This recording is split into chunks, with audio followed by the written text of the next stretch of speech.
to ADWR. This is a meeting of the Management Plans Work Group. We're focusing on the 5th Management Plans. This particular group is focusing on turf under the industrial subsector. You may be able to tell that I'm a little bit under the weather. I apologize if I'm a little bit hard to hear today, but please bear with me. Nolan was nice enough to jump in at the last minute to help out with some of the presentation, so extra thanks to him for helping me out today. But we will, so yeah, please bear with me as we work our way through this. I would like to, so my name is Natalie Mast. I am the program manager working on the management plans here at ADWR. To my right here is Einav Henningsen. She is the Active Management Areas Director. Excuse me. And to my left here is Nolan Power. He is the industrial planner for the AMAs. Turf falls under the industrial sector in the management plans, so he is kind of your go-to person for all things data and annual reports for the industrial sector and for turf. And then we also have with us Kyle Miller, who is the data and planning manager for the active management area. So thank you to each of them for being here to help me out today. And also in the back, running our webinars and helping out with some other things, we have McKenna Welsh running the webinar, and we have Maggie Martin helping out with the webinar and also with microphones. We do have a webinar running, so please do make sure you're speaking into the microphones so that the people on the webinar can hear. We are also recording this meeting, so that's also for the benefit of the recording. Again, for the purposes of the webinar, please do state your name if you start to speak. For those of you who are in the back, you are still welcome to participate. There are a couple extra seats at the table today. We have a full crowd at the table today, which is great. There are a couple extra seats at the table if you do have some comments or input throughout this meeting, or we do have a couple microphones in the back. Just raise your hand and Maggie will bring you one of those wireless microphones. So, oops, there we go. So this is our agenda for today. There were agendas on the sign-in table. I do want to note something that you may have noticed about these agendas.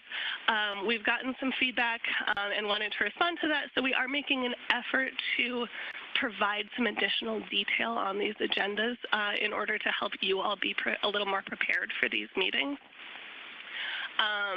So we post these agendas online about a week ahead of each meeting, and we also include a link to the agenda in the reminder email that we send out ahead of each meeting. So please do take the time to take a look at the agendas ahead of each meeting in order to help kind of facilitate our conversations and in order that you can kind of be prepared for what we'll be talking about each time. The first meeting of this particular group did focus largely on the 4th management plan's proposal for golf courses. So what we're going to do today, our goal for this meeting, is to kind of talk a little bit more in specifics about the structure of the existing golf course conservation programs. In order that we can kind of all be on the same page, that we can start from the same place in understanding what the 5th management plans might look like. The goal here is kind of so that you can all understand a little bit better what we mean when we say that this program is complex and there are a lot of ways, a lot of potential areas that this program could be streamlined. So as we start working through our slides today, please be thinking about that. There's a lot of opportunity here to simplify, to streamline, and our goal for that is that it would make it easier not only for us to administer, but also for you all to understand and work with within your own businesses and courses. Excuse me, I'm sorry. as we're kind of working through those, please, again, do be thinking about, are there ways that we can simplify these things across the AMAs? Maybe thinking about the different categories of courses. We'll talk about each of these things a little bit more as we work through the presentation today. But just kind of be considering these different categories of this program, the different pieces that just add layers of complexity. Is there ways that we can eliminate some of these layers of complexity? Are there ways that we can start to streamline some of the different aspects of these items in order to make this program a little bit more understandable and a little bit more approachable and reasonable, easier to administer on all sides? So with that, I'm going to hand it off to Nolan so you don't have to listen to my scratchy voice as much. But please, we want this process to be interactive, collaborative. Please feel free to chime in, ask questions throughout the presentation if anything comes to mind. So, Nolan. Hi, everyone. As Natalie said, I'm Nolan Power, and I'm the industrial planner now for the AMAs. So we'll be looking at kind of what is in place already with the third and fourth management plan and see how we can, like she said, simplify that.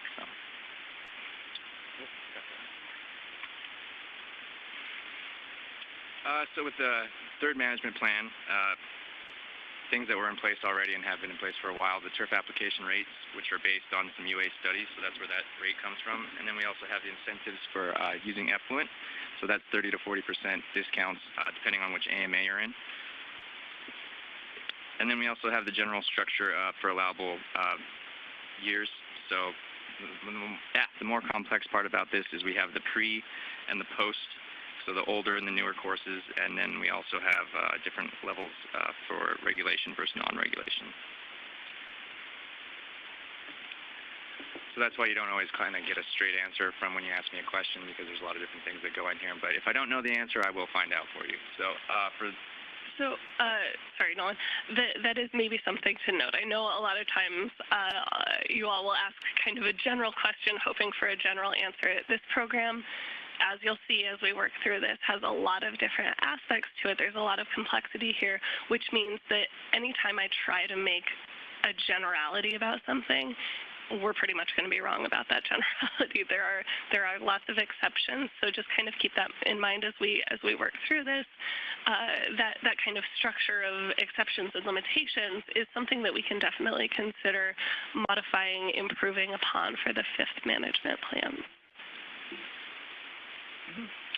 So here are the rates for the third management plan, 4.9 and so forth across the board. Most of them are all similar to what they used to be. So. And once again, make sure to see the exemption and limitations applied to individual line items. So that's where we get all those. Each one has different exemptions for them. So, and what we're planning to kind of transition to, so the change that's mostly happening for the fourth management plan turf application rate would be this formula. So instead of having that flat number, you're going to have this formula which kind of takes into account acres per hole and makes it kind of a function of that, so that these, if you're up to your 90-acre cap, that's where you'll use that top application rate. But if you are lower and under that 90-acre cap, you will get slightly larger application rates. So. And this is to show kind of the distribution currently in the Phoenix AMA of what the golf course is, kind of where they are in that range for the acres per hole. So you can kind of see between that 3.9 and 5.1 areas where we have a large group of people where we want them to be, and then we also have a significant portion above that 5 acre per hole. So we're trying to kind of work with them a little bit, because that's kind of where you'll see in the fourth management plan where they won't quite. Those acres. Sure. So kind of what that formula system is trying to incentivize is incentivizing lower total turfed area in order to move toward lower total water use. So the idea there is that if you have fewer acres of turf, you can actually get a higher application rate, a higher acre foot per acre number associated with those acres. And it still moves us in the direction on the AMA scale of reducing withdrawals of groundwater. You've heard me say that phrase before. You're going to hear it again. that's again kind of our guiding principle here is we're looking for ways to kind of bring down the total water use on the AMA scale in order to reduce withdrawals of groundwater. And so that's where you'll see here is that the 4MP application rate. So if you're at that 5 acre per hole, that's that top number you'll use for your turf application rate. So that's the main difference between the third and the fourth, I'd say, is that turf application rate and then the change to the formula. So something else to note here, so we only have the 3 AMAs, the 3 remaining fourth management plans on this one. Prescott and Tucson have already adopted their fourth management plans.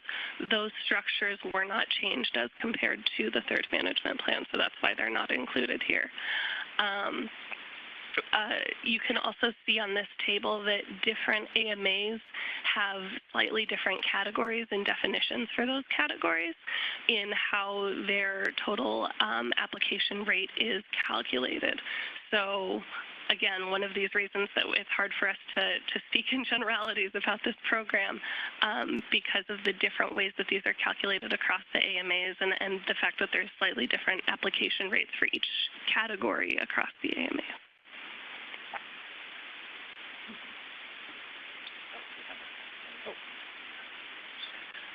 Maggie's going to bring you a microphone. Oh, thanks, Maggie.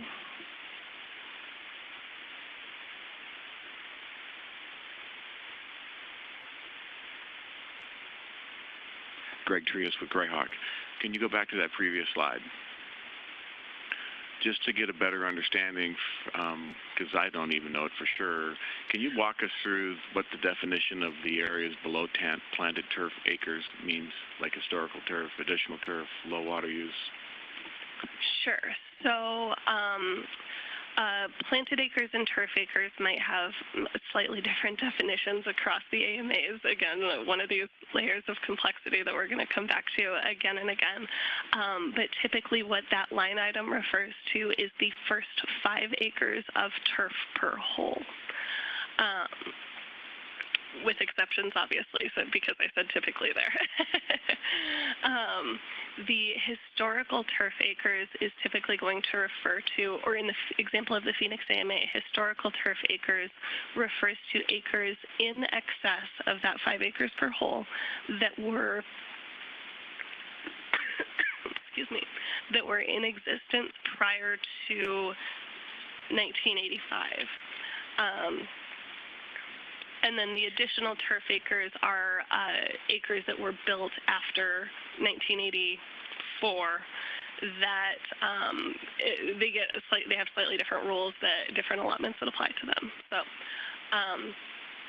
and then similar with historic and additional low water use landscape, the historic is pre-1985 in the example of Phoenix, or pre-1986 in the example of Pinal. Here's where it gets confusing again. Those dates aren't the same across the AMAs. And then, so you get a different application rate for low water use landscape. And there's a specific definition to that associated with the type of plants that can be used there.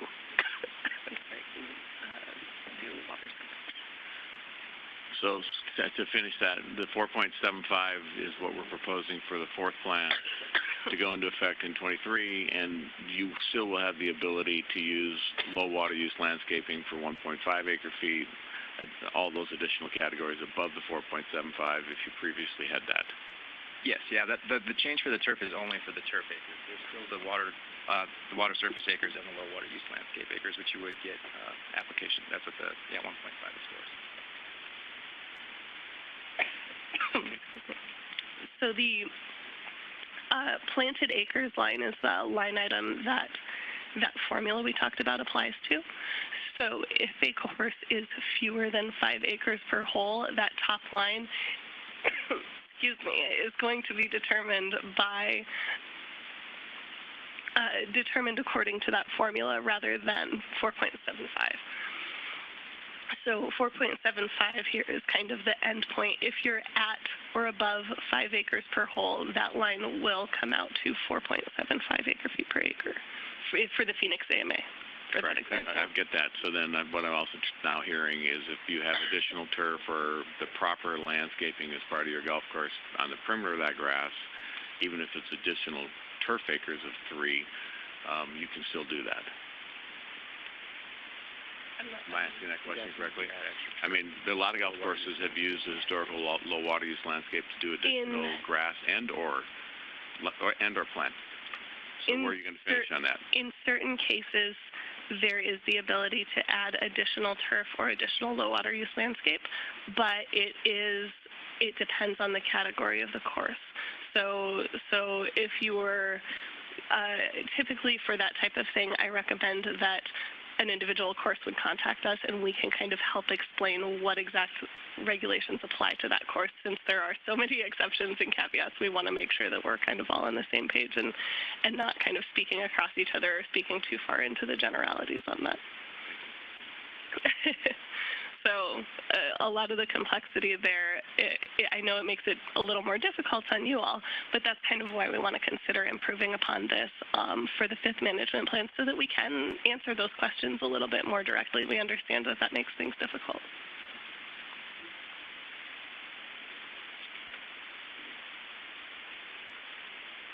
And then we get into the other requirements and limitations in this program. Once again, making note that these changes change across each AMA, so just like that, you can't specifically say, because depending on which AMA and which type of course it falls into, those all depend. So I'll put out some just general rules, but these change across AMAs. So like for the limit on acres, for surface water acres, you have that cap of 0.14 times how many holes you have. So you can only, if you're only, and that's for groundwater. So if you're using recovered effluent, you can use all you want, but if you're using groundwater, you're capped at 0.14 times however many holes, so you get that 2.52 acre feet. Then we get on to the limitations for the turf, and that's where you get into that 90 acre planted kind of cap, where you have your low water use plants added to your turf acres, and that's where you get another cap. And then on the bottom you have additional, so that's where you were talking about with the limits on additional turf and or low water use landscape. So depending on, once again, which AMA or what type of course it is, one of the caps is number of holes present during each year times 5 acre feet per hole. So there's different caps depending on where you are. So. And again, those kind of limitations apply in different ways depending on kind of which category that golf course falls into. We'll talk a little bit more about those categories in a later slide. And then we have our additions, which I haven't seen too much in the past, but I know nowadays everyone's been seeing these and knows about them, so I have a feeling in the future I'm going to be getting a lot of these. Which right now there is no tracking system for this, and that makes it a little difficult because they all vary and over different years and time frames, and those have to be added and taken away depending on when they were given. So I'll be working on that to try to get that built in to eliminate human error so we can keep your updates on those flex balances and stuff. I already caught some when I was sending you some of that stuff. So just trying to eliminate that human error on these additions each year and taking away when they need to be and putting them in place when they need to be. So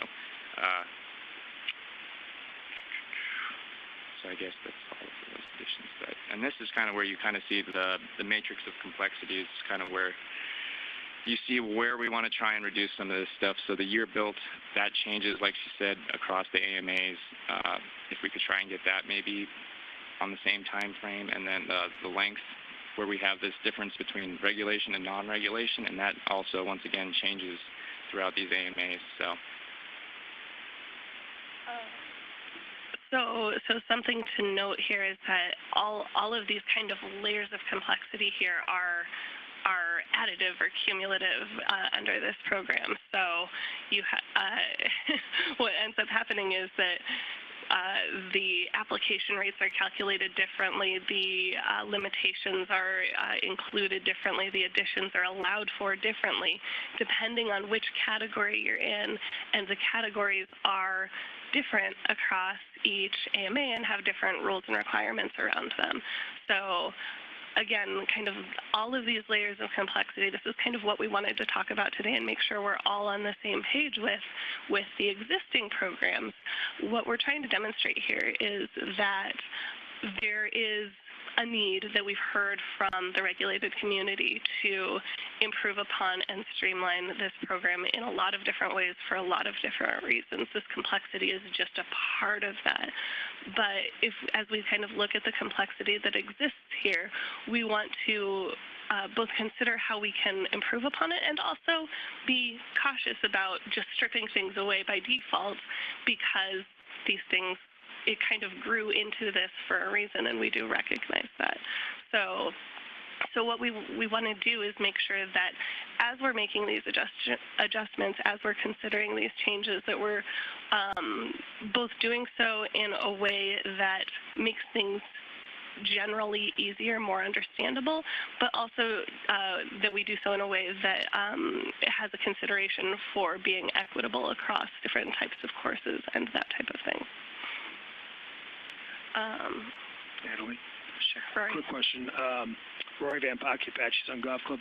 Could we get something from your thought process or a plan or what you're thinking so we could analyze it and see how it affects us, or is that something that comes from us? So there's a little bit of both of that. So that's part of what I wanted to start talking about today. That's part of what we wanted to use some of this meeting to start talking about today. So what I was hoping to really use this meeting for is a little bit of background on what the existing programs are, starting on the same page, making sure that everybody is able to talk about these and understand the complexity here and understand kind of the interactions here, but also understanding that in order that we can start to consider the fifth management plans and how we kind of strategize around that approach for the fifth management plans. I don't necessarily have a specific proposal that I can just publish at this point. That's not kind of been the stance of the department associated with the fifth management plans. We want to develop that with you all. So what I'm hoping for here today is a little bit of feedback regarding how we might approach that. Do we strip all these things down, start over, scrap the whole thing, and start from scratch? Do we maintain some of these things, some of this complexity, because there is a reason that it's there?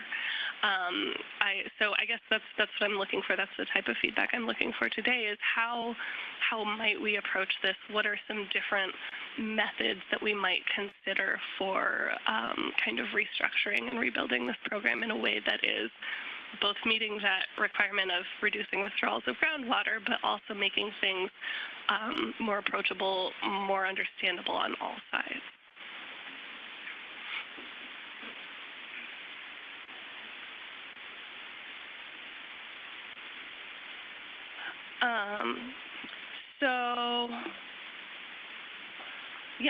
So exactly what Rory and I were just saying is we want to use this conversation, this kind of framework, to help lead us into a discussion of direction for the fifth management plan, where we hopefully have a little bit better baseline understanding at this point. And now I'd really like to hear from you all on some guidance, some principles that we can establish as we consider restructuring this program. I'm going to reiterate, I've done it 100 times. You've heard this line. I'm sure many of you could quote this line by now. Anything that we consider here must fit in within the framework for the management plans of reducing withdrawals of groundwater. That is kind of our one biggest requirement here. Anything else we can build into this is great, and we might choose to treat them as requirements for reframing and restructuring this program, but this is our kind of one true requirement, that this program should be designed to achieve reductions in withdrawals of groundwater.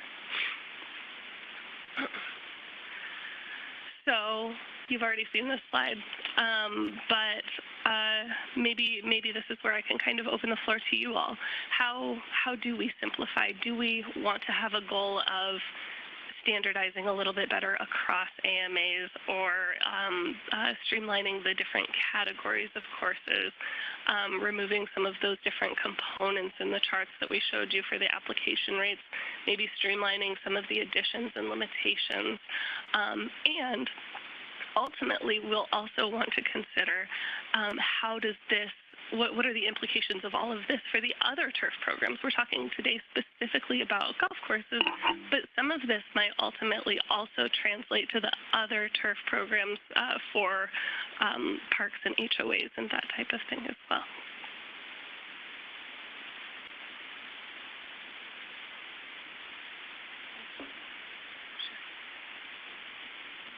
My name is Jim Calth. I have a company called AquaTrack. We do water management. I'm also a delegate and affiliate member of Irrigation Association in their transactions with government agencies, federal and state. And in looking at this, what everybody at this table wants to understand is, how is that going to affect the current allotments that we have now for turf, low water use plants, and surface water? If you're going to put something together for the fifth management plan, it would probably be a good idea, like when you get your tax notice, before you get your tax bill, they send you a letter, Maricopa County does, and it tells you this is what we're estimating your taxes are going to be coming up this year. And I think if you're going to put something together like what do we do for the fifth management plan, I think everybody here would like to know, how's that going to affect my allotment for turf? Because the formulas up there are great, but the bottom line is, how much water do I have, and how is that going to affect what we do for a living? Because I understand we need to regulate the amount of groundwater that's coming out of the ground, but honestly, there's not a lot of golf courses that are using solely groundwater to water their golf courses. We use mixtures of water out there. But our concerns are, where are we going to be with the fifth management plan? It looks like with the fourth, we're going to be at 4.75. And I think that everybody here would agree we need to keep the turf as high as we can, and we could cut back on the low water use plants and even the surface water on the lakes. We have an evaporation rate in Phoenix of 72 inches a year. That's 6 acre-feet of water for surface lakes. You could drop that from 6.2 to 6.0. You could take the 1.5 for low water use plants and drop that down to 1.2. Leave the turf alone. A lot of these communities are built around these golf courses, and for us to just go out there and take a hit on the watering of the turf, that has the biggest pocketbook effect on everybody that's here. So I think our position is, it's a little confusing. We understand what you're saying, but mostly everybody in this room waters to ET. And the ET rate hasn't gone down in the last 5 years. The ET rate has gone up. And if we're trying to put back in the ground, in the soil, the moisture that has evaporated out or been used by the turf, and you're telling us we can only use 4, well, it's probably going to get less under the fifth management plan, then all of our computer systems and everything we do is based on algorithms using ET. And how are we going to water the grass? Well, right now what we're doing is we're deficit watering the DG, or the plants, and the lakes, so that we can keep the grass going. This is just going to make it tougher. I think, to be realistic, we should look at the other two things that are not as dramatic as the turf. Sure. And just to be clear, when we show that kind of list of components, what happens with that list of components is that gets totaled, and a facility gets assigned a total allotment, and they can choose to use that total allotment within the facility as they see fit. So there is some of that kind of inherent flexibility built into it. The components I showed, or that Nolan talked about, are largely just the way we ultimately calculate that total allotment that gets assigned. So something we have heard from the community is that yes, some of those numbers that we use to calculate the allotments aren't necessarily realistic, don't reflect things like overseeding practices, and that ultimately what happens is some of the, mainly the low water use water kind of gets shuffled in order to use that water for turf, because that's kind of where the needs are. So perhaps that can be something that's a part of the goal of the fifth management plans. When we talk about making estimates related to what the impacts are, well, we can't really do that at this stage because we still need to talk about what the framework is so that we can make those estimates. So that's kind of why we're here, is to start kind of picking a direction. So we have all of these ideas out here for what this framework might look like. I think there's a lot of good potential ideas for what it might look like for the fifth management plans. What we need to start doing is kind of establishing some directionality in order that we can do that analysis to see what the individual impacts might be course by course. And I agree. My point simply is this, is if you used the sample golf course up there and you showed how many acres each hole was, and then you put together a sample, here's what their old allotment was for turf, for low water use plants, and for surface water. Here's what it's going to be now under the next, as an example, that would really help everybody to be able to look at that and see what's coming down the pike. That's what my point is. I'm just trying to make it so that people can wrap their minds around. You showed an equation up there. I didn't have time to write it down, but that's not something that people in the profession are using. They're basically using the ET rate. Sure, and again, that calculation is just done for the purposes of calculating the total annual allotment, not necessarily. I realize, but your annual allotment is based on ET. I mean, ADWR uses the ET. You didn't just pull these numbers out of a hat. Right. Originally, those turf application rates. If we had a lot more water, our allotments, rainwater, we'd have a lot less allotments, but we just don't have it. So those numbers are really, the foundation of those numbers are ET, correct? It's the ETO, the reference ET, isn't that how you're figuring water usage? Right. So those numbers were originally created around ET, and that is something that we're looking into additional data around how might we update some of those numbers, and including updating the turf number to better reflect some overseeding practices. What we're not going to see, because of the framework of our management plans, where we're looking toward reducing withdrawals of groundwater, what we can't do is increase total allotments on the AMA scale. I agree. I agree. So, Maggie, I'm seeing a question in the audience. Another question related. I'm sorry, I'm Jeff Gibbs, Sun City Grand Board. Is there, for this fifth management plan, is there a macro level target you're trying to hit for reduction of groundwater? In other words, how do we know when enough is enough? Sure. So we don't have a volumetric target for the management plans. We do have a goal on the AMA scale of safe yield, but we're not going to assume that the golf industry is going to get us to safe yield. So what we're looking for is reasonable ways that we can find additional conservation in all sectors. We're looking for contributions from all sectors. This is not just golf course. Today we're focusing on golf courses, but we have other meetings where we focus on the other sectors as well. So we are, there's not a volumetric target, but what we're looking for is something that both moves us in the right direction towards safe yield on the AMA scale and is also reasonable and feasible for the regulated community. Hello, my name is David Pratt. I'm with the City of Scottsdale. So from my simple mind, I know there's a lot of science here to discuss. Ultimately, we want to reduce groundwater. I don't think anybody here that manages turf wants a reduction in their water allotment. So from my point of view, why don't we capture more managed facilities by lowering 10 to, let's say, 9 acres or 8 acres?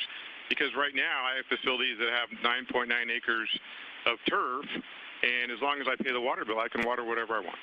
So in order to increase participation and manage facilities, I would think that we would have the ability to save quite a bit of groundwater by just increasing management.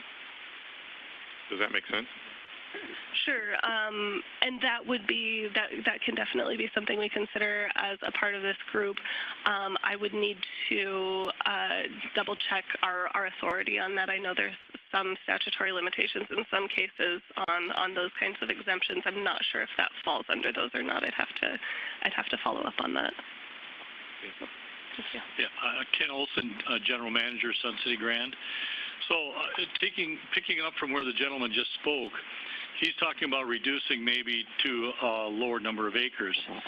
My question is, we've spent a lot of money over the years at Grand trying to enhance our common area watering, enhancing our golf courses, millions of dollars, professional services. I'm just wondering, you know, as a general manager, when I first came to Grand, I wasn't aware of AWR requirements, even for the large property that we had. In the industry, and I've been in the industry 17 years, I can submit that there are a lot of HOAs and a lot of managers and management companies that are clueless in terms of what your requirements are. So there's a couple of requests I would have, just as a general member of the Community Association Institute and some of these other trade organizations that are interested from the HOA standpoint is, number one, what is AWR doing to further educate the general public that really is under the requirements, don't even know it? And number two, what kind of enforcement activities are there for the people that aren't complying and willfully not complying, so getting them to the table to do something? So we agree it's almost like penalizing the companies or the places that are really trying to do something. So I was just curious if you have any handle at all, and I recognize this is a really difficult question, but if you have any handle at all on what percentages of those properties that should be under compliance regulations that are actually working towards compliance. Is that a statistic you even are able to produce?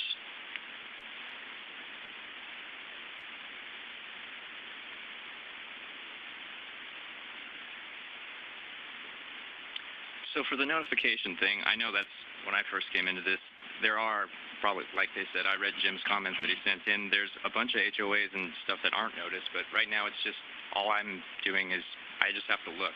So it's just me going and looking and online and looking. So I'm going to try and, I was talking to management earlier and Ryan and trying to figure out, I'm going to have to try and probably incorporate the cities and try and use them to try and capture them because they know their areas better than I do. And they have lots of 10-acre facilities, 10-acre turf facilities that aren't noticed, and I know that. I'm trying to get them noticed, but most of the time when I do reach out to them, I don't hear anything back. So we do have efforts in progress to notify those users who should fall under these regulations that don't currently. Right. Those who are already in our database, in our system that we know of. Right. We do have annual reporting reminders and that sort of thing that go out. And with each management plan, there's a notification of any new conservation requirements as well. So looking at it from a trade organization standpoint, there's national conventions, but especially, I mean, just even local, there's many local chapters for, you know, AECM, CAI, and different organizations that could actually start educating the HOA public and even the golf courses or smaller golf course people. I mean, some of these HOAs have golf courses. So I'm just looking at trying to level the playing field, so to speak, for everybody. And Grand, as you know, we put on a joint thing with the city and this department, you know, some education. We educated the Surprise HOA Academy, and a large organization like us is willing to help educate, but I really think that I think it would be, because there's a lot of money laying on the table out there that's not being captured for those people that aren't complying. So maybe you could save more water by working with the people that should be saving water and not even worrying about this because you'll recover that much more savings. I mean, it's just another way of looking at the same thing, right?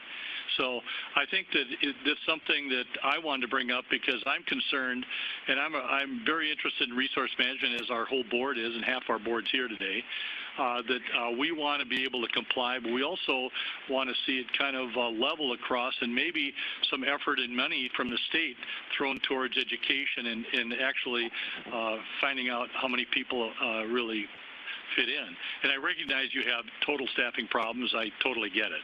I mean, we're all in the same boat. But I just think that that's something that I think would be a really good resource for the whole state, actually. Sure. So, and, thank you. And we do pretty regularly do presentations, that kind of thing. I know we've done a number of presentations for HOA meetings, that type of thing. So we are absolutely willing to do that type of thing. You mentioned a couple organizations that we might reach out to. If you would be willing to share those with me, we'd be glad to provide some information there. Look, ma'am, I'm sorry. For this to work, we need you, you need us. And I'm on the board of Sun City Grand, and I was president of the HOA in California from 2010-17 there, and I know some serious problems. We have some real expertise at Sun City Grand. We're grateful for that. We had Jim come in to retrain all our people on the common area. He did a great job. He left. We went right back up. So what do? We hired Jim full-time, okay? We have some of the best, great supervisors, and they tell me that if they cut out some additional grass on a course that's not playable, it wouldn't be a problem. You cut their water, but if you could allow them to have some of that water to do on the remaining grass, the things that are necessary to protect the roots of the grass so we have good grass going forward, we'd appreciate it.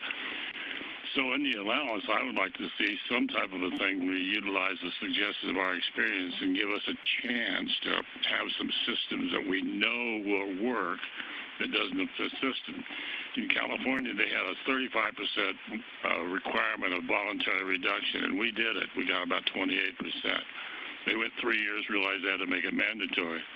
So they went back and they set the standards on what it was 3 years ago. So we, having a 28% reduction, ours now base was on that, where everybody that didn't comply was based on their 35%. So we got lambasted, and it cost us a lot of problems.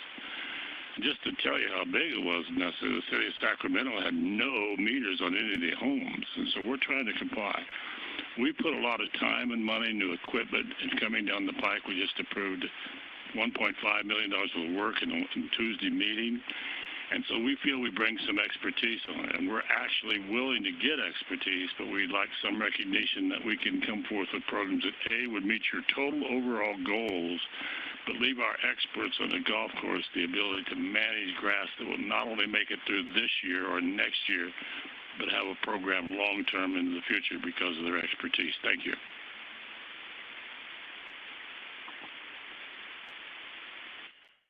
So perhaps what I'm hearing is, as we're considering, I'll get to the question in a little. I just want to maybe understand, make sure I'm understanding correctly what you're saying. What I'm hearing is that we're looking for some flexibility within any new structure that we build, maybe similar to what we have now where it's a facility level allotment. Maybe I'm... Yeah, I do agree with that. Okay. You know, we use I'd like to give my supervisors a bucket of water and let them tell us where they're going to use it. Just don't go over, but use it in the best places and tell us what we have to do to stay there. But use this professional advice that they've done years in doing. And secondly, recognize the fact that we reduced our water in the common area by almost 50% just by hiring Jim. You know, that pays for itself in addition to doing the right thing and its own procedures. So if we hadn't done that, you know, our water system would be much more. So we just want to be a part of the solution. And more importantly, as a board member, we would like to be able to rely on our expertise from our professionals. Sure. I appreciate that, and thank you for being here today. So these conversations, these meetings are exactly the forum for kind of helping us out with that type of expertise. That's why we're having this series of public meetings, is to make sure we are allowing opportunity for the regulated community, for those experts to have input and provide us with ideas and help steer some of this direction for the fifth management plan. So we do appreciate you all being here and participating today. Is there another? Yeah, I'm hello, Jeff Lee with the Town of Gilbert. With the 4.75 acre-feet per acre on the proposed, on the fourth management plan, You indicated that that is based on a 77.5% efficiency. I assume you mean by that distribution uniformity. So you're telling us what the efficiency is, and you're telling us based on AT, but you're not letting us know what those ET numbers are or what crop coefficient numbers there are.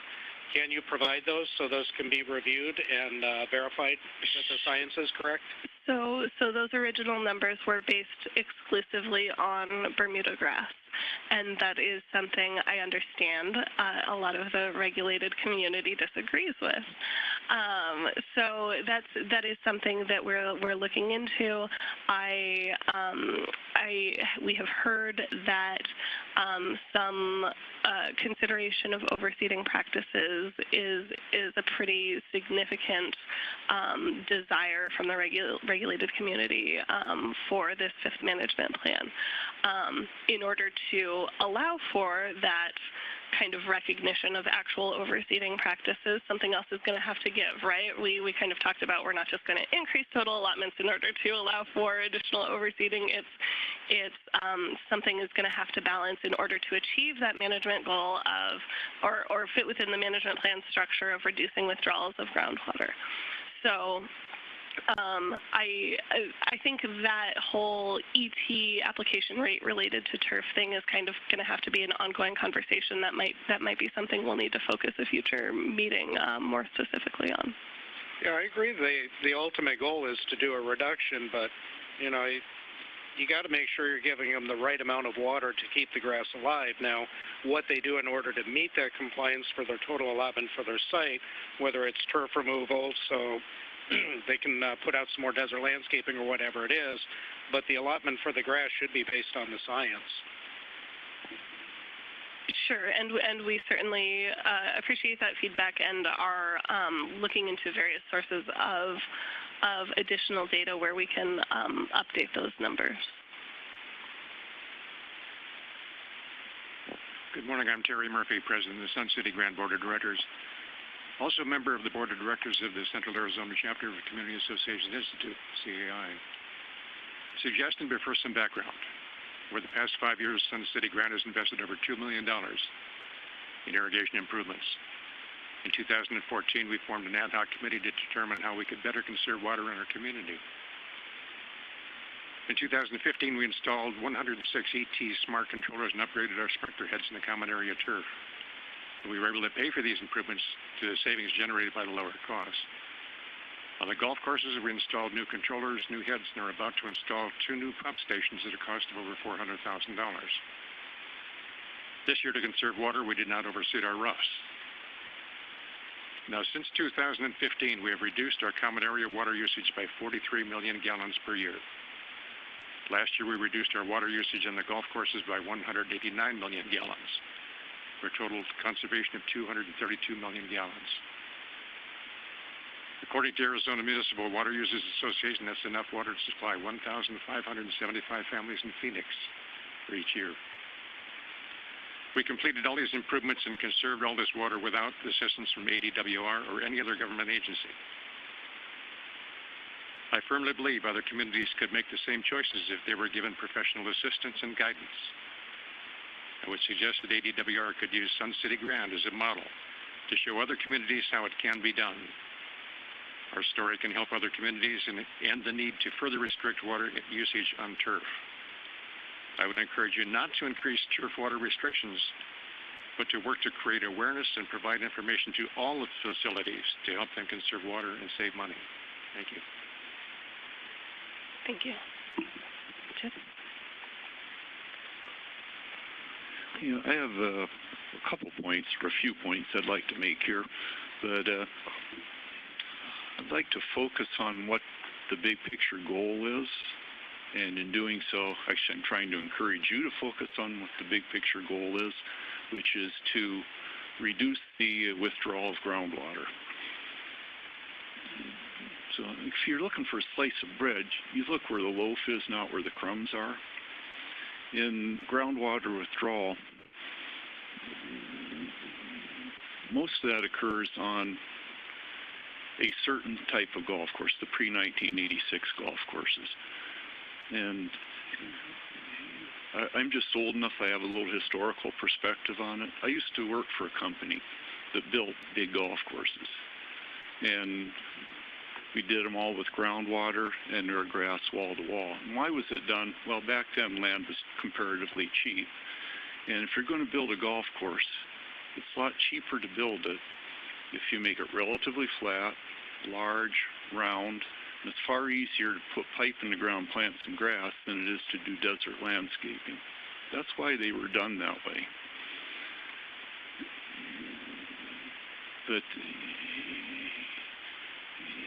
you know, and in the post-1985 era, when it was recognized, okay, this isn't going to work forever, people started shrinking the sizes of the golf courses.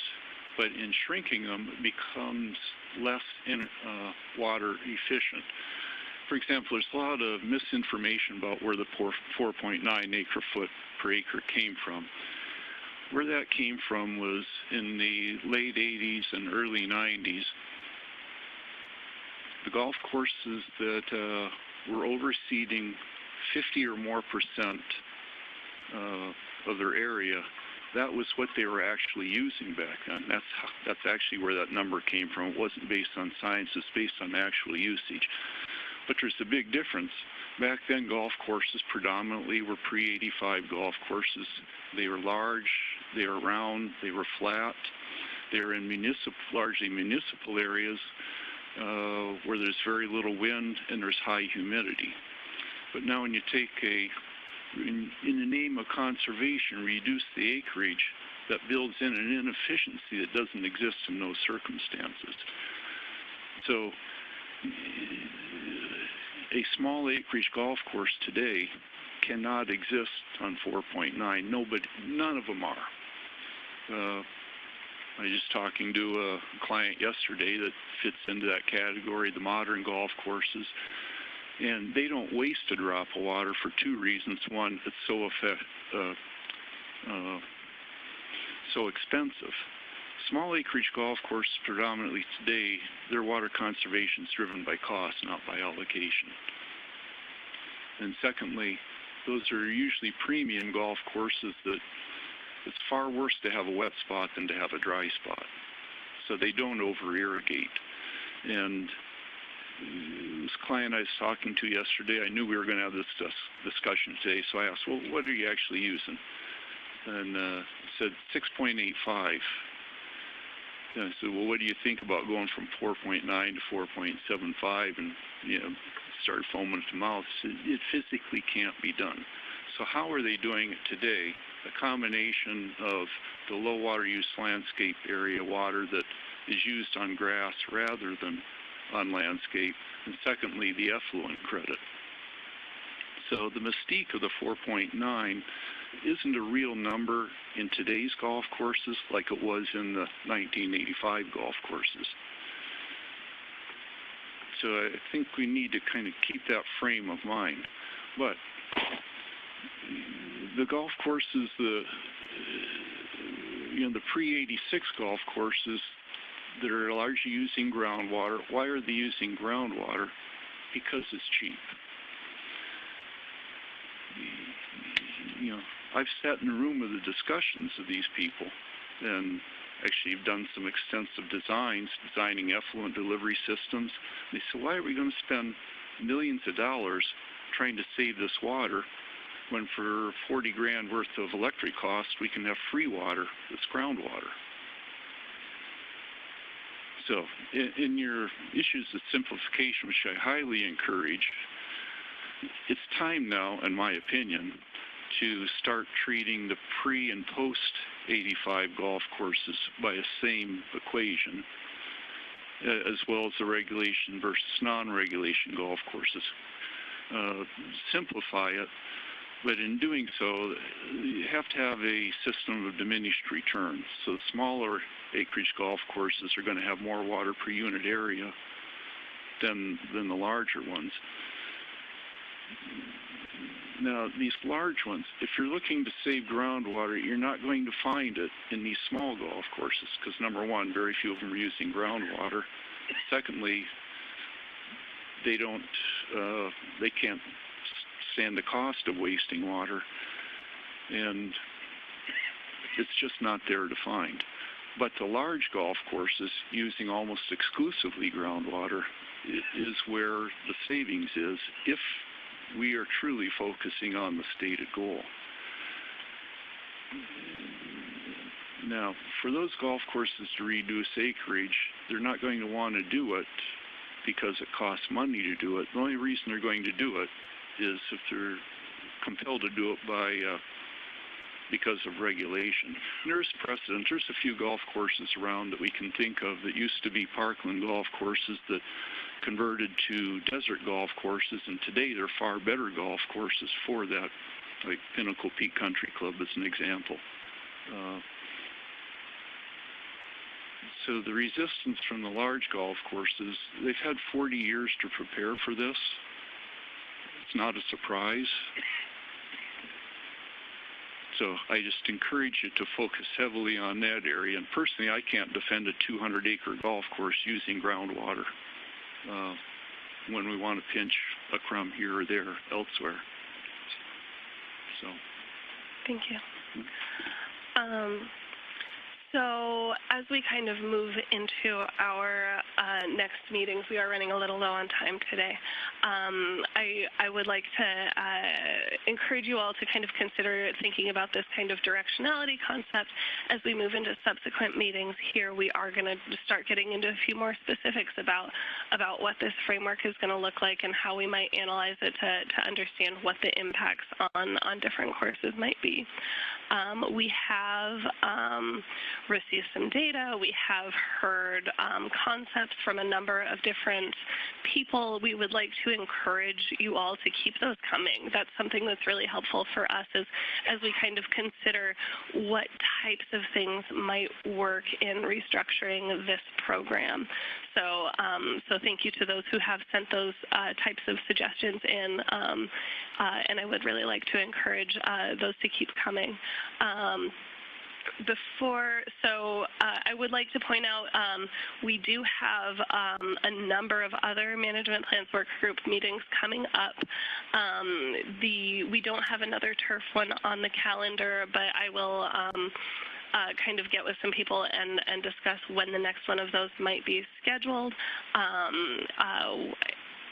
And we will make sure that we get that both on our public meetings calendar on the ADWR website, and we'll send out a save the date for that. Just a quick plug, the ADWR website's public meetings calendar is thorough, and you can find a lot of information about a lot of different meetings, including all of our meetings on that. Before I wrap up, did we have any other questions or comments? Natalie, Greg Trias, two comments I'd like to make. First one, Carmela and Bree have been working to accumulate data from the golf courses so that we can give you good data.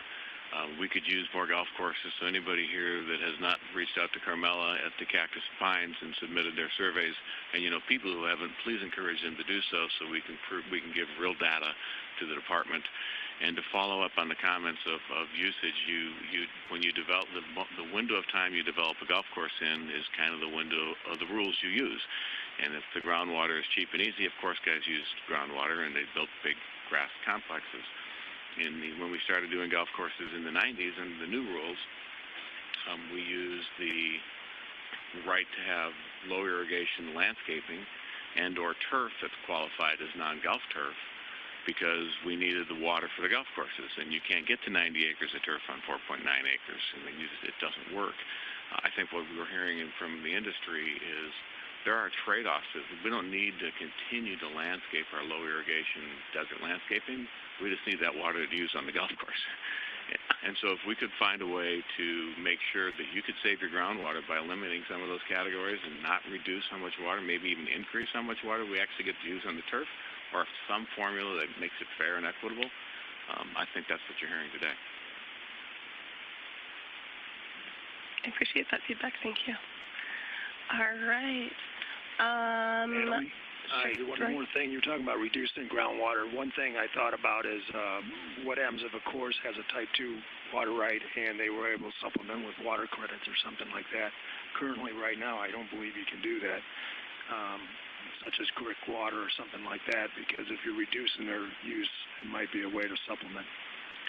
Sure. So the conservation allotments that I've been talking about here today, that's maybe a good clarification to make. The conservation allotments that we've been talking about today, this whole calculation is not the same as the water rights system. So the conservation allotment can maybe be considered kind of a cap on use, where any groundwater rights or other water rights have to be obtained separately from this conservation allotment. I know the language there is a little bit confusing, but that is an important distinction to make.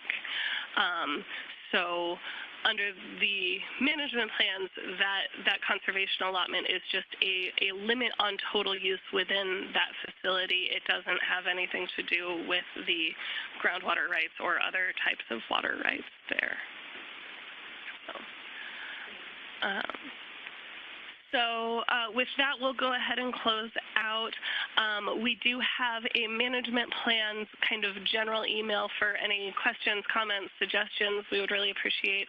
That's kind of the easiest place to reach us. That is managementplans@azwater.gov. You're always welcome to reach directly out to me. I do have business cards if any of you need those. But we do, as I said earlier, we do really appreciate you all being here today.